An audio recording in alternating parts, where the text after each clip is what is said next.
My son-in-law said he'd work late, but when my daughter tracked his GPS, she almost passed out. I never imagined that at 58 years old, I would be standing in my daughter's kitchen at midnight, watching her hands shake so violently she could barely hold her phone. The blue dot on the screen blinked with a truth so devastating, it would shatter everything we thought we knew about Marcus Chun, the man who had been part of our family for 6 years. "Mom," Riley whispered, her voice cracking like thin ice. "Tell me I'm seeing this wrong. Tell me the GPS is broken." But I couldn't, because the location marker showed Marcus's Mercedes, the one Riley had insisted they install tracking on after their 3-year-old daughter Emma went missing at the mall last year. Wasn't at his downtown law office where he claimed to be working late on a merger deal. It was parked outside St. Catherine's Hospital, in the maternity ward parking lot. The same hospital where Riley had given birth to Emma. The same hospital where, according to Marcus, he had no reason to be at 11:47 on a Thursday night. "Maybe someone's sick," I offered, grasping for innocent explanations even as my stomach knotted with dread. "A colleague, a friend?" Riley's laugh was bitter. "At the maternity ward, Mom? What colleague gives birth at midnight?" Her fingers flew across the phone screen, pulling up their shared credit card statements. "Here. Look. Charges at Baby Gap, $347. At Motherhood Maternity, $892. At a pediatrician's office I've never heard of, $240 for a well baby visit." She looked up at me, tears streaming down her face. "Emma's 3 years old. She doesn't wear baby clothes anymore. She doesn't need well baby visits." The credit card statement dates made my blood run cold. The charges went back 8 months, carefully hidden among business expenses, restaurant charges, the normal chaos of a busy lawyer's spending. But now, arranged in Riley's trembling hands, they told a story neither of us wanted to believe. "I'm going there," Riley announced, grabbing her car keys. "Wait." I caught her arm. "Let me drive. You're in no state." We made that 20-minute drive in complete silence. Riley stared out the window, her reflection ghostly in the glass. I thought about Marcus, the charming junior partner who had swept Riley off her feet at a legal conference 7 years ago, who had proposed on a beach in Maui with a ring that cost 3 months' salary, who cried at their wedding when Riley walked down the aisle, who had been in the delivery room when Emma was born, cutting the umbilical cord with hands that shook with emotion. Which Marcus was real? The devoted husband and father? Or the man whose car sat in a maternity ward parking lot at midnight? St. Catherine's parking lot was mostly empty at this hour. Marcus's silver Mercedes gleamed under the sodium lights, parked in a spot marked, "Expectant Fathers." Riley made a sound like she'd been punched. "Stay here," I said. "Let me go in first." "No." Her voice was steel beneath the tears. "If my husband is in there with another woman, with another baby, I need to see it with my own eyes." The maternity ward nurse's station glowed with fluorescent efficiency. A young nurse looked up as we approached, her smile professional and tired. "Can I help you?" Riley's voice was remarkably steady. "I'm looking for Marcus Chun. He's my husband. Is he here?" The nurse's expression flickered, just for a moment. Confusion, then recognition, then something that looked like pity. Let me check. Room 347. Another nurse said quietly from behind a computer. "He's been here since 8 p.m. But ma'am, visiting hours are." Riley was already walking. I followed, my heart hammering against my ribs. Room 347. The numbers swam in my vision as we approached. Through the door's window, I could see Marcus. My son-in-law. Riley's husband. Emma's father. He was holding a newborn baby. A woman lay in the hospital bed, her face exhausted but radiant, watching Marcus with an expression of complete adoration. He was whispering something to the infant, his face transformed with the same wonder I'd seen when Emma was born. The same tears tracking down his cheeks. The same gentle way of cradling the tiny head. Riley pushed the door open. Marcus looked up. The color drained from his face so fast I thought he might faint. "Riley. This isn't. How old?" Riley's voice cut through his stammering. "How old is that baby?" The woman in the bed spoke, her voice confused. 3 hours.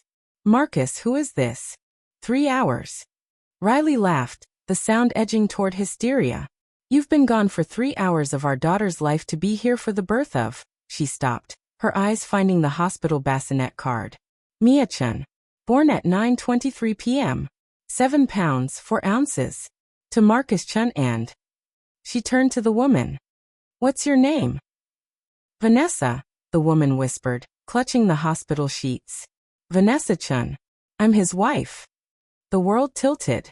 I grabbed Riley's arm to steady myself, or maybe to steady her. What did you say? We've been married for 3 years, Vanessa continued, her voice gaining strength as confusion turned to dawning horror. Since June 2020. Marcus, what is happening? Who is she? Riley pulled out her phone with trembling hands. This is Emma. Our daughter. She turned 3 in April. And this. She pulled up her wedding photo. This is our wedding. September 15th, 2017. 6 years ago. At the Botanical Gardens. You wore the navy suit your mother bought you.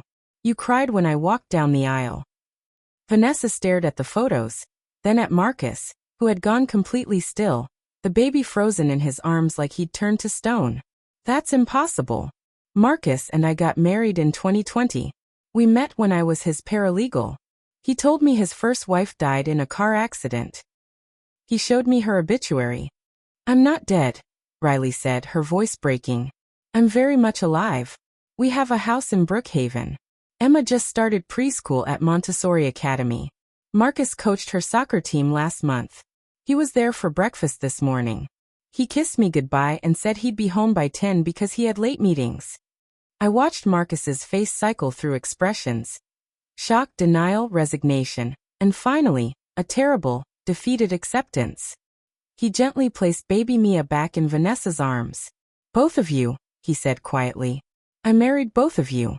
The words hung in the air like poison gas. Vanessa gasped, pulling the baby closer as if proximity could protect them from the truth. Riley swayed, and I caught her, holding my daughter as her knees buckled.